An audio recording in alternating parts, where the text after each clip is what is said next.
কারিমের দুইটা আয়াত আমি আপনাদের সামনে তেলাওয়াত করেছি। 15 নম্বর পারা, 18 নম্বর সূরা, সূরায়ে কাহাফ। এই সূরার 7, 8 এই দুই আয়াত আমি আপনাদের সামনে তেলাওয়াত করেছি। ইনশাআল্লাহ এই দুই আয়াতের তরজমা আপনাদের সামনে আমরা পেশ করব। আল্লাহ তাআলা আমাদেরকে তৌফিক দান করেন। ঘড়ির দিকে না চাইলে ভালো, ঘড়ি চলতে থাকুক, আমরাও চলতে থাকি। একটু পরে হয়তো 10, 15, 20 মিনিট পরে আগ পিছ হইতে পারে নামাজ, বাকি আমরা একসাথে নামাজ পড়েই যাবো ইনশাআল্লাহ। ঠিক আছে না ইনশাআল্লাহ?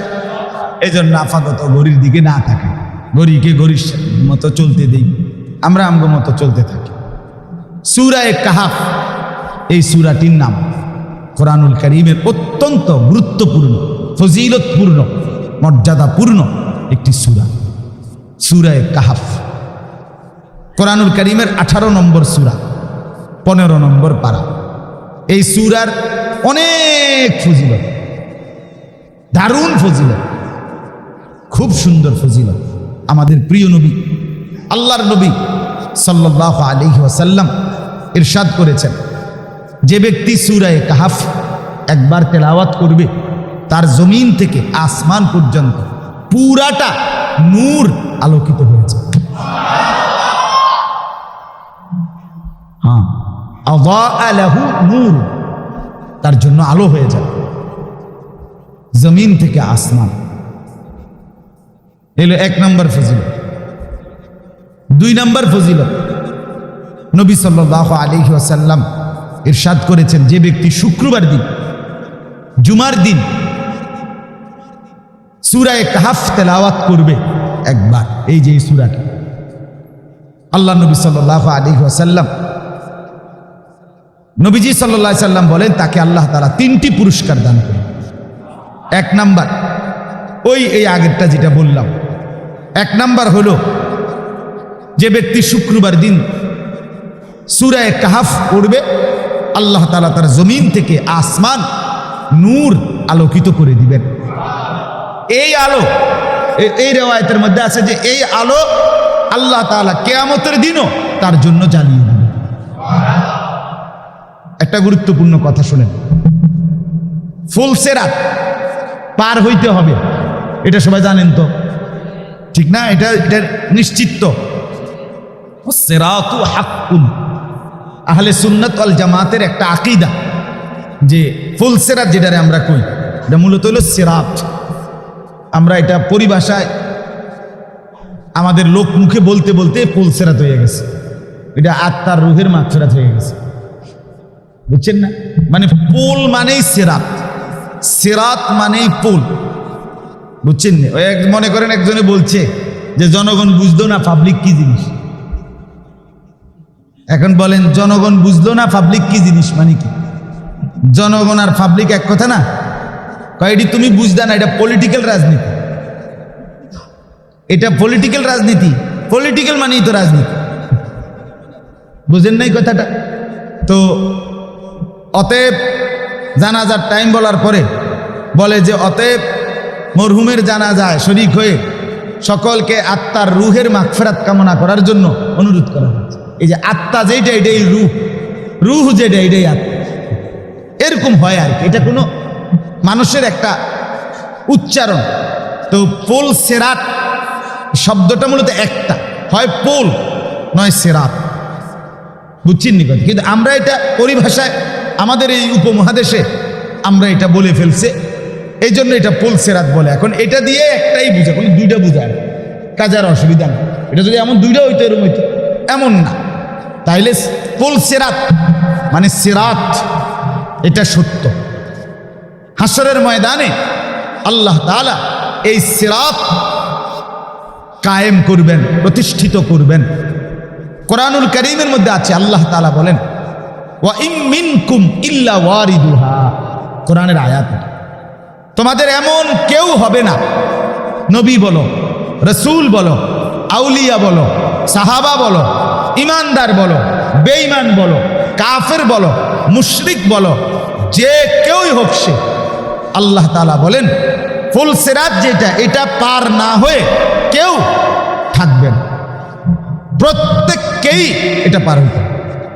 ওয়া ইম মিনকুম ইল্লা ওয়ারিদুহা, এমন কেউ হবে না, আল্লাহ বলেন সকলকেই এটা পার হইতে। ইন এবং ইল্লা এই নফি ইস্তিসনা, অর্থাৎ পার হইতে হবে সবাইকে, সে নবী হোক, রাসূল হোক, কিংবা সাধারণ মানুষ হোক, ইমানদার হোক কিংবা কি হোক, কাফের বেঈমান। কি পার হইতে হবে বলেন? ফুলসিরাত না, ফুলসিরাতে কোন অসুবিধা নেই, আমি এটা আপনাকে করে ঠিক করি না, এটা বুঝাইছি কথায়। এটা বলা যাবে না বা এটা বললে গুনাহ হইব এমন কিছু না, কথা বুঝছেন না? বলতে কোনো অসুবিধা নেই, কারণ এটা তো আপনি কোরআন শরীফ তেলাওয়াত করতেছেন না, আমি এটা শব্দ বলতেছি। যাই হোক, এরপরে এখন যেটার জন্য এটা বলতেছিলাম, এই যে ফুলসিরাত যেটা রাসূলুল্লাহ সাল্লাল্লাহু আলাইহি সাল্লাম এটার কয়েকটা বৈশিষ্ট্য বলছেন। এক নাম্বার, এটা অত্যন্ত ধারালো, তরবারির চাইতেও কি ধারালো। দুই নাম্বার, এটা অত্যন্ত সরু মানে চিকন, চুলের চাইতেও কি হবে চিকন। তিন নাম্বার, এই সিরাত যেটা ফুল সিরাত 30,000 বছরের রাস্তা।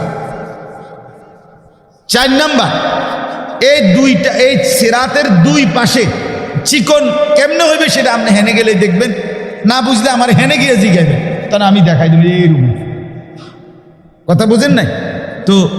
এই সিরাত যেটা হবে ফুল সিরাত, আল্লাহ নবী সাল্লাল্লাহু আলাইহি ওয়াসাল্লাম বলেছেন এটার দুই পাশে রেলিং এর মতো, ব্রিজের যেরকম রেলিং থাকে, এই রেলিং এর মতো দুই পাশে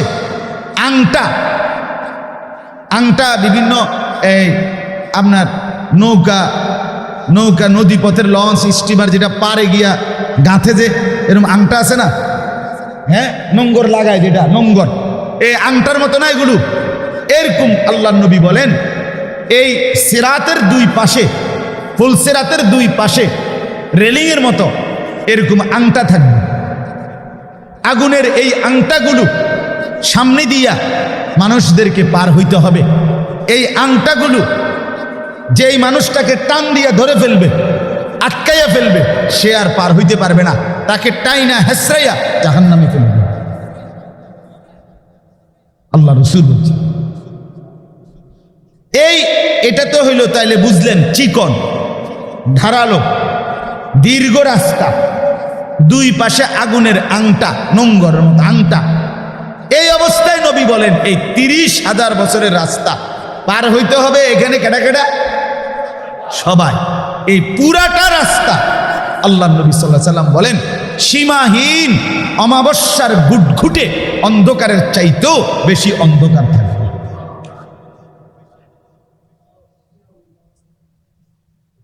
একে তো চিকন, দ্বিতীয়ত ধারালো, তৃতীয়ত আপনার লম্বা দীর্ঘ রাস্তা, চতুর্থত দুই পাশে আগুনের আংটা যেগুলো মানুষের মতো টাইনা ধরবে। এরপরে চূড়ান্ত অন্ধকার। আল্লাহ নবী সাল্লাল্লাহু আলাইহি ওয়াসাল্লাম বলেন এই অন্ধকারের সামনে দিয়েই পার হতে হবে। তার বলে এত লম্বা পথ, এত চিকন, এত সরু, এই অন্ধকারের মধ্যে এটা পার হবে কিভাবে? কোরআনুল কারীমের মধ্যেও আছে, আর এই হাদিসের জন্য বলছি, হাদিসের মধ্যে আছে আল্লাহ তাআলা প্রত্যেক ইমানদারের ইমান আর আমলের পাওয়ার যে দূর, ওই পাওয়ার অনুপাতে প্রত্যেক ইমানদারের সামনে এখানে আসার পর ওই ফুলে উঠবার আগে যখন কাছে আসবে, আল্লাহর কুদরতে ইমান আর আমলের পাওয়ার অনুপাতে আল্লাহ তাআলা তার জন্য নূর, আলো জ্বালিয়ে, সেই নূর আর আলো নিয়ে আল্লাহ তাআলা নিজে বলছে নূরুহুম ইয়াসআ বাইনা আইদিহিম ওয়া বিআইমানিহিম। আলোটাও এরকম যে আলো এখানে লাইট জ্বলে, মনে করেন ওইখানে লাইটটা বন্ধ, তো এখানের কাছে থাকলে আমরা আলোকিত, কিন্তু হেনে গেলে আবার আন্ধার। বুঝেন না কথা? কেন? লাইট স্থির এই কারণে। কিন্তু লাইট এটা যদি আপনার সামনে সামনে চলে তাহলে আপনি হেমাতত আন্দায়। বুঝেন নাই কথা? তা আল্লাহ তাআলা বলে এই যে আলোটা জ্বলবে এটা তার সামনে এবং ডানে দুই দিকেই আলোটা চলতে থাকবে। নূরুহুম ইয়াসআ, ইয়াসআ মানে সাই করে চলবে, চলবে এটা বাইনা আইদিহিম ওয়া বিআইমানিহিম। তো এই নূর দুনিয়াতে যে জেদ্দুর সঞ্চয় করবে, আখিরাতে ফুলসিরাতের সামনে আল্লাহ তাআলা সেই নূর তার জন্য ততটুকু জ্বালাবে। এক্ষেত্রে নবীজি বলছে, একটা আশ্চর্য হাদিস আছে, আল্লাহ নবী সাল্লাল্লাহু আলাইহি সাল্লাম বলেন, এশার নামাজ এবং ফজরের নামাজ, এই দুই নামাজ, এশার নামাজ পুরো অন্ধকারের নামাজ, ফজরের নামাজ আধা আলো অন্ধকারের নামাজ। আল্লাহ নবী বলেন, এই দুই নামাজ নিয়মিত যে জামাতের সাথে পড়বে, কিয়ামতের দিন ফুলসিরাতের সামনে, তার সামনে পরিপূর্ণ বিন নূরি তাম, একদম ফকফকা আলো জ্বলে। বাশশিরিল মাশশাঈন, মাশশাঈন ফি যুলাম বিন নূরি তাম ইয়াউমাল কিয়ামah, পূর্ণ আলো জ্বলবে, তার আলো ফকফকা হবে সবচেয়ে বেশি। কোন নামাজ? শুক্রবারে জুমার নামাজ, এশার নামাজ এবং ফজরের নামাজ। ফজরের নামাজ ইমানদারের নামাজ। ফজরের নামাজ না পড়ে না যে মুনাফিক, সে মুনাফিক। ছেলেদেরকে বলি, ফজরের নামাজ যারা দিনের পর দিন পড়ো না, নবী বলছে তুমি, তোমার পরিচয় রাসূল বলছে মুনাফিক। গোস্ত খাও মুসলমান হিসাবে, হাসরে জমা হবে মুনাফিক হিসাবে। কোরবানির গোস্ত খাইতে তো আর কোনো আলসেমি করছে না কেউ। আমি ইমানদার, আমি খাইতাম নাকি, কেডা খাইব? মানে আল্লাহ আমাদেরকে মাফ করে দেন। চলেন তো, বলতেছিলাম ওই ফুলসিরাত, সেখানে এটা কি থাকবে? অন্ধকার। কিন্তু আল্লাহ তাআলার পক্ষ থেকে ইমানদারের জন্য সেখানে কি জ্বলবে বলেন? কি সবার আলো একরকম না, এবং আলোটা কোনো এরকম না যে ওই হেরা ডেকোরেটর ওনারা কি লাগাইছে, আলো লাগাইছে, এটা না। আমনের আলো আমনের কাছে, যার যার আলো তার তার কাছে, যার ঈমান আমল যদ্দুর, তার আলোটাও জ্বলবে কি? এই জন্য সূরা কাহফ যে ব্যক্তি শুক্রবার দিন পড়বে, তো এটা তার জমিন থেকে আসমান পরিমাণ নূর হবে। এই আলোটা আল্লাহ তাআলা তার জন্য জমা রাখবে, ও ফুলসিরাতের সময় এই আলোটা তার কাজে লাগবে। 3 নাম্বার ফজিলত হইল, 2 নাম্বার, এটা 1 নম্বরের মধ্যে এই কথা 2টা, মানে জমিন থেকে আসমান নূর হবে, সেই নূর আল্লাহ তাআলা তাকে কিয়ামতের দিন প্রদান করবেন, উপকার হবে। 2 নাম্বার, সূরা কাহফ তেলাওয়াতের ফজিলত হইল পরের শুক্রবার পর্যন্ত কয় দিন?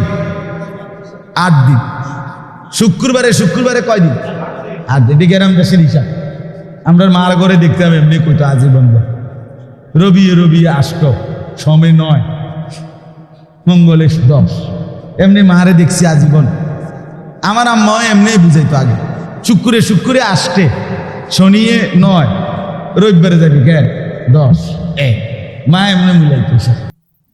আমার মারে বলছি, মা আমার জন্ম তারিখ কখন, মানে আমি কোন সময় জন্ম নিছি আমাদের মনে আছে না। আমার আম্মারে বলছি, আমার আম্মা কয়, সকালে তোর নানি রাত ভাঙছে, সন্ধ্যায় তুই হয়েছে। এ আমার জন্ম তারিখ। হ্যাঁ, এটাই আমার মা যেটা বলছে, এটা না তুমি কই লইব। আম্মা বলছে সকালে আমি কি হইছি, আর আমার নানি রাত ভাঙছে, সন্ধ্যায় আমি কি হইছি।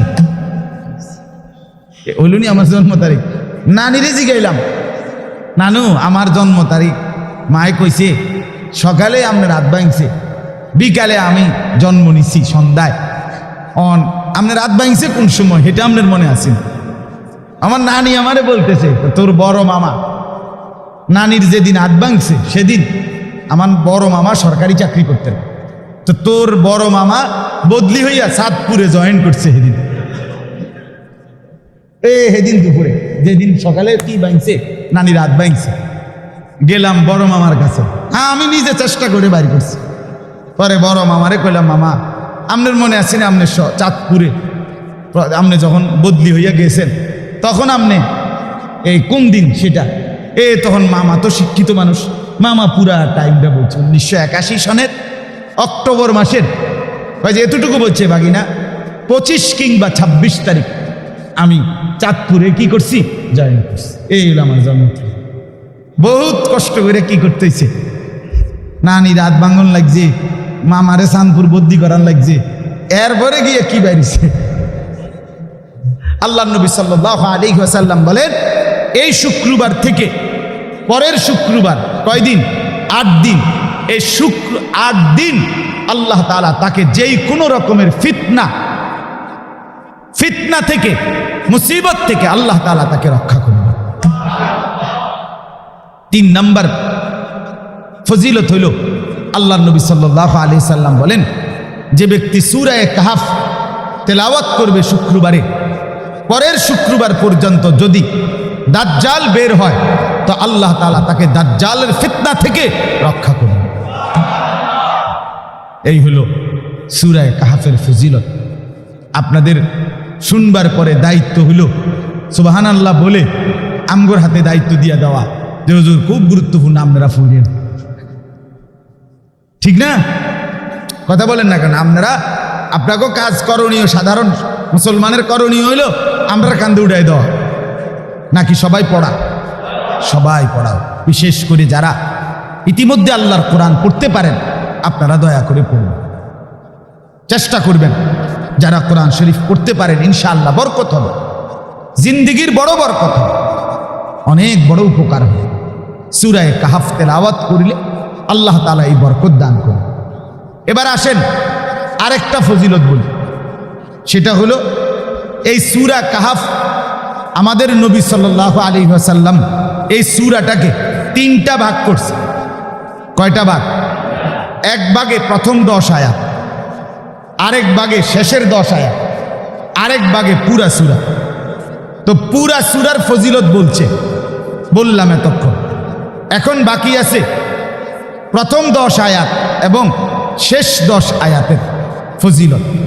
আল্লাহ নবী সাল্লাল্লাহু আলাইহি ওয়াসাল্লাম হযরত আবু দারদা রাদিয়াল্লাহু তাআলা আনহু থেকে বর্ণিত, নবীজি সাল্লাল্লাহু আলাইহি ওয়াসাল্লাম বলেন, যে ব্যক্তি সূরা কাহফের প্রথম 10 আয়াত মুখস্থ করবে, পড়বে, মান হাফিজা 10 আয়াতিন মিন আউয়ালি সূরাতিল কাহফ উসিমা মিনাদ দাজ্জাল।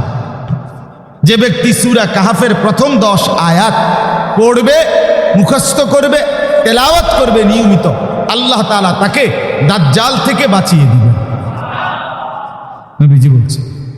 আরেকটা হলো ওই শেষের 10 আয়াত, এটারও সেম ফজিলত। নবীজি বলেন, মান কারা আল আশরাল আওয়াখির মিন সূরাতিল কাহফ উসিমা মিন ফিতনাতিদ দাজ্জাল। যে ব্যক্তি সূরা কাহফের শেষ 10 আয়াত নিয়মিত তেলাওয়াত করবে, আল্লাহ তাআলা তাকে দাজ্জালের ফিতনা থেকে রক্ষা করে দিবে। আমার বাপ, এবার শুধু খুব দ্রুত ছোট্ট কয়েকটা হাদিস শুনেন, তাহলে আপনি আন্দাজ করবেন দাজ্জাল কেমন, আর কিছু হবে। 2 নাম্বার, আল্লাহ নবী সাল্লাল্লাহু আলাইহি ওয়াসাল্লাম বলেন হাদিসের মধ্যে, আনদারতুকুমুদ দাজ্জাল, 3 বার বলছে কথাটা। ও আমার সাহাবীরা, আমার উম্মত, আনদারতুকুমুদ দাজ্জালা, আমি তোমাদেরকে দাজ্জালের ভয় দেখাচ্ছি, আমি তোমাদেরকে দাজ্জালের ভয় দেখাচ্ছি, আমি তোমাদেরকে দাজ্জালের ভয় দেখাচ্ছি। এরপরে নবীজি বলেন, ফাইন্নাহু লাম ইয়াকুন নাবিয়্যুন ক্বাবলি ইল্লা ক্বাদ আনদারা উম্মাতা। নবীজি বলেন, শোনো কেন 3 বার ভয় দেখাইলাম? যে আমার আগে এমন কোন নবী পৃথিবীতে যায় নাই, যত নবী আমার আগে পৃথিবীতে আসছে এবং অতিবাহিত হয়েছে, প্রত্যেক নবী তাদের উম্মতকে দাজ্জালের ব্যাপারে ভয় দেখাইছে।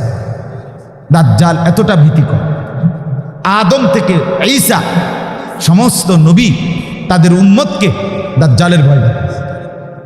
সবাই বলছে দাজ্জাল থেকে বাঁচো, দাজ্জাল থেকে বাঁচো, দাজ্জাল থেকে বাঁচো। নবীজি বলেন, আমিও তোমাদেরকে ভয় দেখাই।